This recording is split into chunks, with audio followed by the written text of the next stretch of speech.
न्याय संगत मांग को भी सरकार नहीं सुन रही है।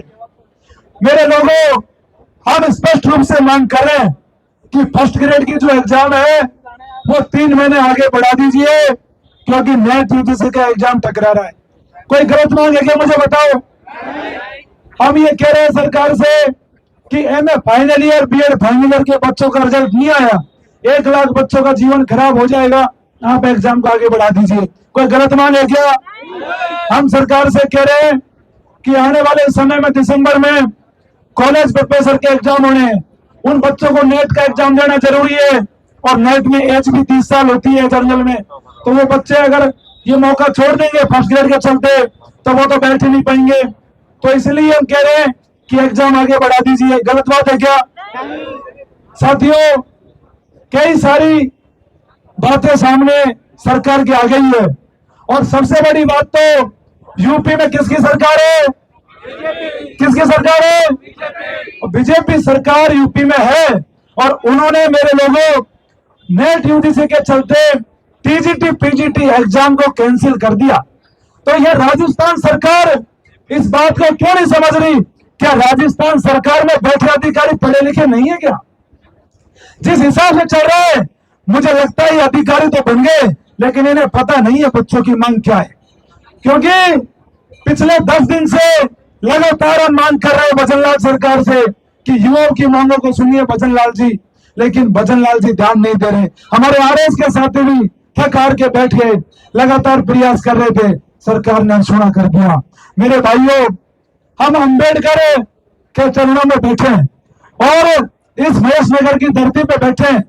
हम कानून को मानने वाले लोग हैं, और मैं भजनलाल जी से कहना चाह रहा हूं, आप तमाम लोगों के बीच में कहना चाह रहा हूं कि एक भी भाई को, एक भी बहन को अगर कुछ भी होता है तो ये बात तय मानना कि आपकी सत्ता जाना राजस्थान से तय होगा। कोई भी युवा इस बात को बर्दाश्त नहीं करेगा कि आप चुपचाप बैठे रहो और हमारे लोग मरते रहे। बर्दाश्त करने में बताओ मेरे को। मेरे लोगों, सरकार को हमारी मांग अब माननी चाहिए। कल आरपीएससी की मीटिंग है मेरे भाइयों, और मुझे उम्मीद है कि 2 दिन में सरकार कोई निर्णय कर ले। अगर 2 दिन में सरकार कोई निर्णय नहीं लेती है तो ये बच्चे बड़े मजबूत है और ये आंदोलन उग्र होगा। फिर हमें जो भी करना पड़ा वो भी करेंगे, पूरी ताकत से लड़ेंगे, पीछे हटने वाले लोग हम नहीं है मेरे भाइयों। साथियों, अभी हनुमान बेनीवाल जी से मेरी बात हुई थी। उन्होंने कहा कि मैंने हर संभव स्तर पे बात करी है और मैं आपके साथ खड़ा हूं मजबूती से, और आपके धरने में भी पहुंचूंगा मेरे भाइयों।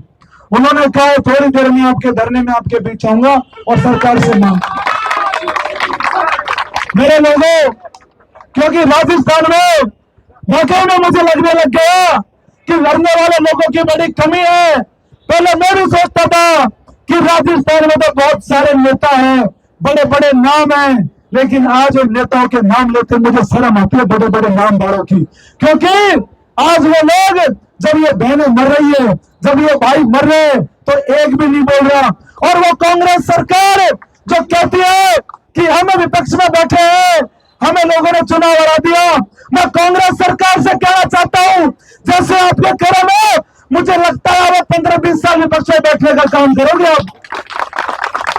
मेरे भाइयों, आप सारे लोग इस बात को रिकॉर्ड करो, सारे लोग पहुंचाओ। मैंने कांग्रेस के अध्यक्ष गोविंद सिंह डोटासरा को भी फोन करा, मैंने टीकाराम जूली को भी फोन करा, मैंने सचिन पायलट के वहां भी बात पहुंचाई, मैंने अशोक गहलोत के वहां भी बात पहुंचाई।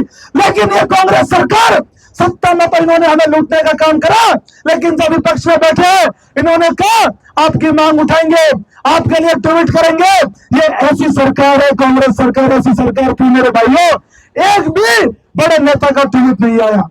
इस मुर्दाबाद मुर्दाबाद हमारे लिए आज के दिन दोनों पार्टी मुर्दाबाद है। दोनों पार्टियों के नारे लगाओ, बीजेपी मुर्दाबाद, कांग्रेस मुर्दाबाद। मजबूरी में मेरे भाइयों, ये बड़े नेता जो कहते हैं हम बड़े नेता हैं, क्या इनको ये पीड़ा समझ नहीं आती क्या कि ये बच्चियां भूखी बैठी है? क्या मांग जायज नहीं है क्या क्या ये किसान के बेटे नहीं है क्या? क्या राजनीति में रहने वाले ये नेता ही किसान के बच्चे हैं क्या? ये कहते हैं बड़ी बड़ी गाड़ियों में चलते हैं और जब कोई बात होती है तो कहते हैं हम किसान के बेटे। अरे भाई, आप कैसे किसान के बेटे हो? किसान के बच्चे तो नौकरी की उम्मीद में यहाँ अनशन पे बैठे, यहाँ जेडीए गार्डन में खड़े हुए। और भजन लाल जी भी कहते थे कि मैं किसान का बेटा हूं। भजन लाल जी, किसान के बेटे अगर आप हो तो इन बहनों का दुख दर्द क्यों नहीं दिख रहा आपको? इन भाइयों का दुख दर्द क्यों नहीं दिख रहा आपको? आपको सोचना चाहिए मेरे भाइयों। इसीलिए मैं कह रहा हूं कि राजस्थान में लड़ने वाले लोगों की वास्तव में बहुत बड़ी कमी है।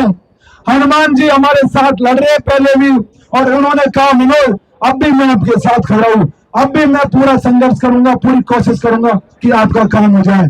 और जो तमाम बड़े नेता है वो बढ़िया कुर्ते पजामा में मील देके बढ़िया फॉर्चूनर में बैठ के इस सारे दिन जयपुर में घूमते फिरते, लेकिन उनके बच्चों की हालत दिखाई नहीं देती। शर्म आनी चाहिए मेरे भाइयों उनको। ये क्या किसान के बेटे नहीं है? आपके किसान के बेटे नहीं है क्या? बता मेरे को, क्या अम्बानी के बच्चे हो क्या आप लोग?